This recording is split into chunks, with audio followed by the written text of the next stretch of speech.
Welcome to Transformative Principal, where you learn how to be a transformative principal by listening to amazing leaders tell their stories. I'm your host, Jethro Jones. You can follow me on Twitter at Jethro Jones. And please like the Facebook page for this podcast, facebook.com/Transformative Principal. Transformative Principal number 83 with Dr. Robert Dillon. I hope that you enjoy listening to this interview with Dr. Robert Dillon. He is inspiring and has been helping me for a long time know how to be a better leader. In this episode, we're going to talk about first and second order change, and it's a great concept that he knows way better than I do, and I really appreciate him sharing his information with me, and I hope you learn a lot from it as well.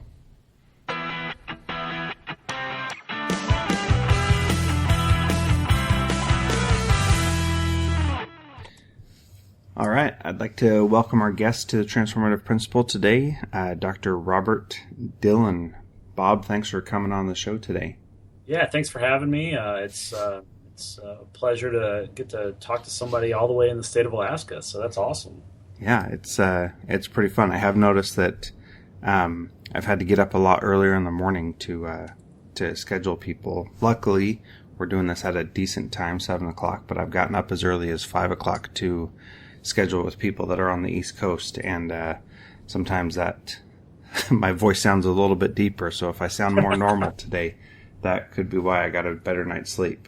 Yeah, it's funny. Actually, I always dread having West Coast work to do on Friday afternoon. It's like lunchtime, and I'm ready for a cocktail on Friday afternoon. People are like, "Can you do 5 o'clock on Friday afternoon?" I'm like, "No, not really." But yeah, you make it work, right? That's part of the gig when you are learning from people around the world. So you just make it work. That's right. And, you know, it's who needs that extra hour of sleep or that extra hour of hanging out. It's usually worth it, I've found. So anyway, let's get into it. The other day we're in a Voxer group together, the PrincipalPLN Voxer group. That's from that podcast of the same name, which is a great podcast. If nobody is listening to that, make sure you go download that also.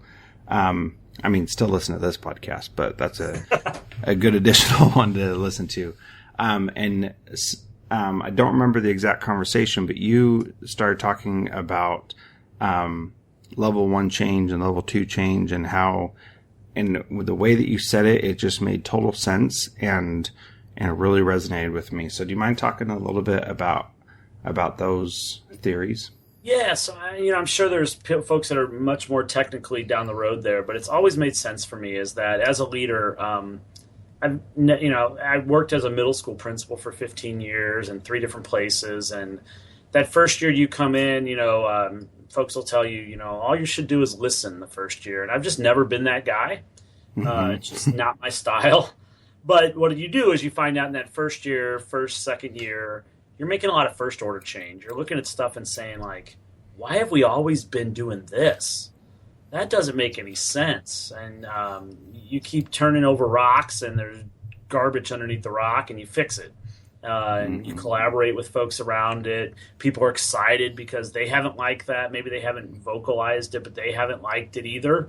But they're excited about those changes because it's like, moving the deck chairs on the Titanic or, painting the office. It's all those sort of things that look good, but over time aren't the depth of change necessary to really transform an organization.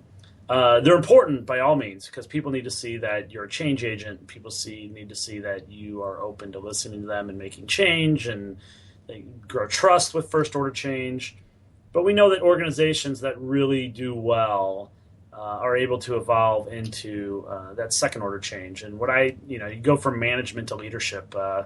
And I think my first book that I wrote was all really about like the difference between first order change and second order change. And, unfortunately, I think way too many principals get to a point where they're doing first order change for all of their career.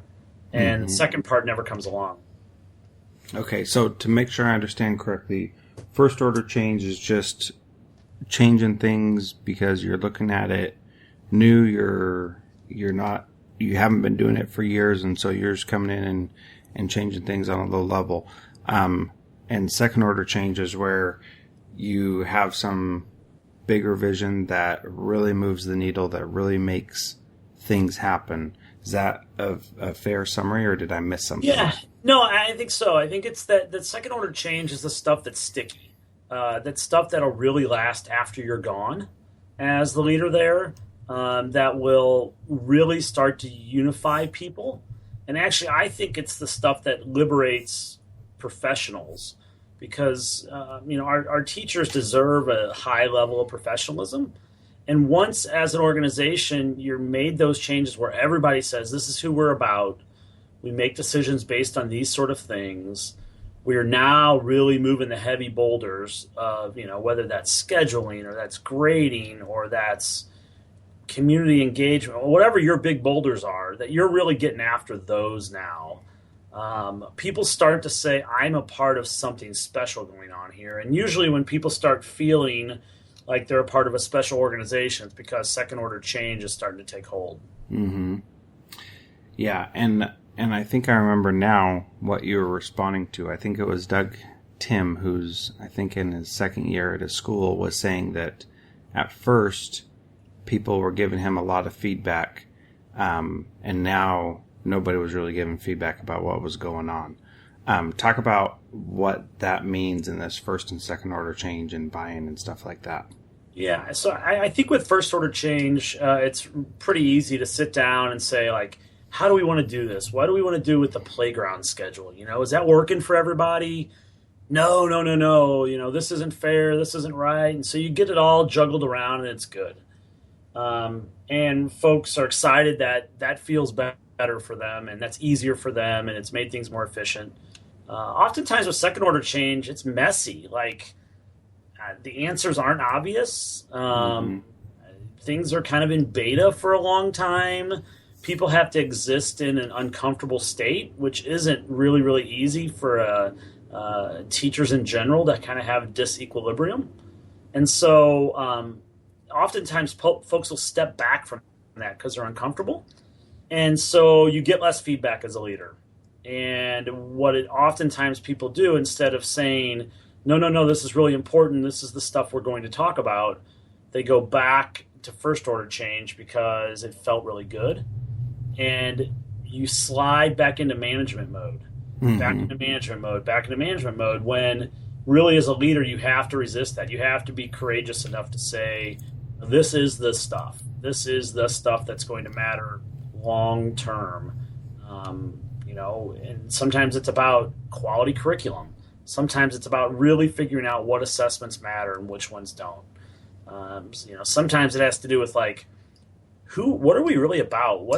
How does an elementary school truly get kids excited about learning? And none of that stuff's simple, and none of that stuff is a one meeting, check it off the list, to-do list sort of item. It's a grind, but it's the stuff we have to do if we really want outstanding organizations. Yeah, and I think what you said about giving professionals, it unleashes them and makes them feel like they can do anything in the world. When you get to that level, then they realize that those first order change items really don't matter. Those were just the things that were preventing everybody from seeing what the real needs were, or preventing everybody from making the real changes, because those first order things were little things, don't have an impact, and we could survive in that same way for a long time, probably, right?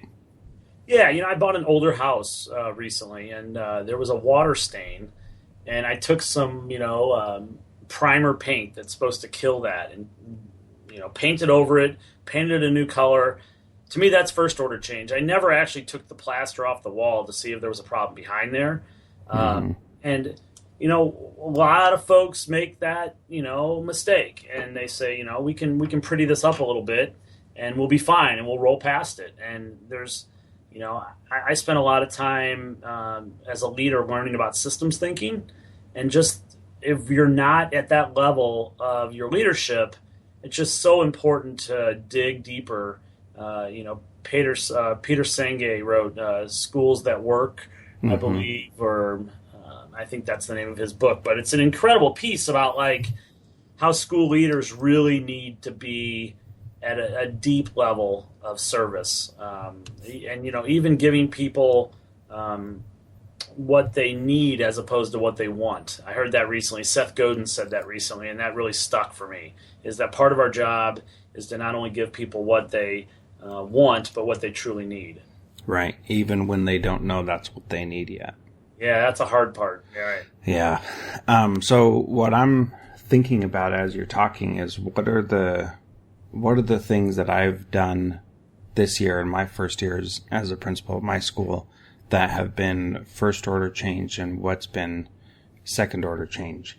And do you have any strategies for helping someone figure out where they're spending most of their time in that? Yeah, so I one of the things I when I'm out and about talking or keynoting or consulting or whatever, I oftentimes talk about playing the short game and the long game at the same time. Mm-hmm. So I just think as a leader, it's a worthy question at least once a week to ask, how many things have I done to support the long game this week? And if you can't put a few conversations, maybe it's some document you read, maybe it's a meeting you set up, maybe it's a new structure that you have that you're trying out. It's very, very easy to get caught in the short game. Mm-hmm. We're making sure, people are eating lunch and people aren't getting hurt and people are getting back on, out the door at the end of the day and walking home or riding the bus or whatever that looks like. And, but I think we just need to be intentional about that. And then I think we need to have allies that hold us accountable for that. Mm-hmm. That's what I really have kind of enjoyed the Voxer group, right? And you're hearing things like, sometimes when you're on social media, you feel like, oh my goodness, I'm the worst principal ever. I'm not doing any of that stuff. But the trouble is you're still in the 5% that are doing some of that stuff. And there's 90% of folks, 80% of folks that hadn't even thought to do any of that stuff. And so the fact that you're having discerning moments about, I should be doing that stuff, still propels you into the 5%, I think. Mm-hmm. Yeah, and I agree with you there. That's one of the things that doing this podcast has really helped me see is that I'm not getting into the weeds with most principals and other people that I have as guests on this show. What we're doing is talking about higher level things, and what I've seen is that's really helped me focus my conversations on those higher level things. And obviously not all the time, the long and short game happens in both, throughout the week. But when I have an opportunity to play that long game and to have those conversations, I'm ready. I feel more ready as soon as a teacher opens themselves up to that we can just go right away and not have to wait for a build up. So I've had a couple of teachers this year that I've worked pretty closely with to have those bigger conversations. And when you said that it was a freeing thing for those professional teachers, it's amazing how true that is, because these teachers have been saying things like, this is exactly what we should be doing. And when we've started to have these first order change conversations, they've kind of like not tuned out, but just kind of stepped back and said, this isn't really all that important. So let's focus on the things that are.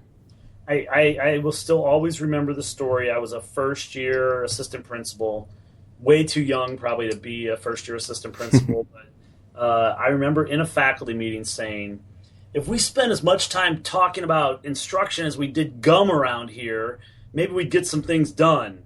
And the whole room went silent. And man, you know how you just want to like suck back a few words and like, did that really just come out of my mouth? Yeah, that wasn't one of my shining moments in leadership, but I'll never forget. But it was exactly my fault. I didn't want to be talking about things that really didn't help kids. Mm-hmm. And so that's a really hard thing as a leader sometimes to say, the problem that you're bringing to me right now ranks 158th in the problems I'm dealing with, but I have to treat it as the number one problem in the moment because you're right in front of me. To me, that was one of the hardest things as a middle school principal to do. It's to be able to be present for someone else's primary problem when I knew it was about 100th on my list. And that's I think I've gotten better over time, but I probably still struggle in that area. So you said that thing that you're not very proud of right this moment, but did the conversation change at that school, or did everybody just hate your guts at that point? No, it was actually a really grace-filled place. I look back and I would say that like they handled that pretty well, and I think they appreciated a lot of the other work that I was doing, and so over time it was kind of forgotten about. But if you are doing good things for teachers every day, when you do make the mistakes you're going to make, because we all do, I think that people will more apt to give you a break. If they see someone truly busting their hump every day for kids and working as hard or harder than anybody around them, the good people in your organization will cut you a break when the bad stuff comes up. Yeah, I totally agree. So sometimes we see things that are going on, and we really do need to say something as the leader, like you did, Yeah. And how do you decide when to be that blunt and when to provide a gentler approach to that conversation, and when to just not say anything at all? Yeah. So like the intentionality of that, right? You hope that you hope you can be intentional in those moments. I think one of the things I learned, and I continue to learn, is that if you make a blanket statement about something that you're concerned about, the only people that will hear it are the people that are currently doing it correct. I don't know if that sounds like maybe something Todd Whitaker would have said, right? That he would have said something like, if you have an individual problem, then you need to individually deal with it. And so I've gotten better, and I think as a leader, being able to call somebody in and start with, help me understand. I mean, I think that might be the best conversation starter for tough conversations that I know of. Help me understand this at a better level, because I'm sure that my emotion around it isn't correct because I don't have the right information. That disarms a lot of conversations that could be potentially, volatile or nasty or whatever you want to call it. But, I think that's a piece. And then I've always felt that I've been able to kind of build up those key communicators in the building that I know will take a message back to an audience in a way that I couldn't say, and they'll say it the right way. And so, who are those 4 or 5 teachers or teacher leaders in your building that really want leadership opportunities, and they see communicating with their colleagues as part of their teacher leader mission? And then how do you tap into those folks? I think that's a really important piece too. Yeah, it absolutely is. It's incredibly important. I like the idea of finding which teachers can deliver a message in the right way. Talk to me a little bit more about why you would choose to do that. Yeah, there's a deep belief that I have is that people need to hear the same thing from multiple people in different ways. So yeah, they might have heard it from me in the faculty meeting, and that, may not have worked. But what that person really needs to hear from is they're sitting in the bleachers watching their son's Little League game, and another teacher friend of theirs who's also on that team, they're talking shop there in the bleachers because their kids are, eating dirt out in the outfield. So that's how they're going to receive that. And so I think we have to triangulate messaging. Teachers need to hear from teachers and us and parents, all the same sort of things. So, there's also an idea that how do you get a parent group that's actually feeding information to your teachers too? I think that's tricky. I don't know that I ever pulled that off, but I think that triangulation is really important as you try to dig deeper into what your core mission is. Because one thing I didn't mention is that once teachers really, really know, here is what we're about, then they can really start to take risks and innovate because they know they're not violating the core mission. They're not, doing something that they're going to have to apologize later for. Mm-hmm. Then the creativity comes out, and teachers are actually doing the things they're passionate about. They can say, hey, this fits with what we are and what we do. I don't need to go ask about this. I can just do this. And if it goofs up, the leader's going to know that I was intentional about it, and he's going to say, hey, thanks for taking that risk. Let's fail forward.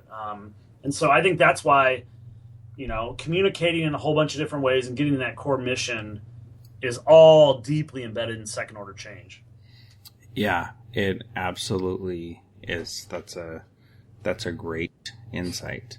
Talk to me a little bit about how you get teachers to feel comfortable making those changes. We've said a bunch of things about that. How do you get teachers to feel comfortable about taking those risks in addition to what we've talked about before? Let's go a little deeper into that.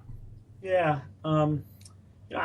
It was interesting. I take a lot of wisdom, and it's lateral wisdom sometimes. I don't know if you've been through like cooperative learning training, but one of the things I always remember about that training was, great structures, great doing all those things, but the key was when you practice doing cooperative learning in the beginning, you don't do it at a high stakes level. You don't do it around the content of that unit for an assessment that's important. Mm-hmm. Do it with something that's silly. And so how do you ask teachers to take risks on a really, really important thing? You need to find ways for them to take risks that are very low stakes. Mm-hmm. So that's why we see teachers taking risks like they're at the talent show and they dress up, or they, do something silly. So silliness in your organization is often low stakes risk taking. And so how do you promote everyone in your organization to have those silly moments? Because those are risks. And then celebrate that so they know that you celebrate that type of risk taking. Then that can translate back over into content and into curriculum development and into different instructional design. But I think too often people are saying, take risks at the highest stakes, highest difficult level, and we don't scaffold to that. And I think that makes it really hard. Yeah, that's a great insight. I'm really glad I asked you that, because I think that key takeaway, silliness is low stakes risk taking, is so powerful, because as educators, we love to get down on our kids' level and be silly with them, whatever grade level it is that we're teaching. People often say that elementary teachers are great for elementary because they like to be with that age group and act like that age group. And middle school, it's even more pronounced, and then high school, they like to be with that young group of kids and act how they do. And being silly, I think, really is risk taking, and it is a risk, but it's also a very powerful way to build relationships as well. But then to show that you're willing to do things that are not typical, and you're willing to go out there and try something different. And if you can do that, then it's a little bit easier to take the next step and, bring that into the classroom, into the academic part of the classroom. And I think that's a great insight. So thank you for sharing that. You're welcome.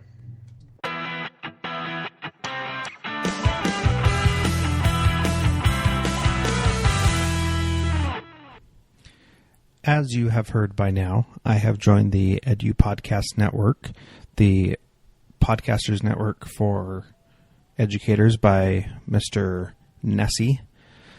And I'm pretty excited about doing this because I feel like I am part of a great group of other podcasters who really care about providing high quality content to educators to help them learn in a way that is comfortable and good for them.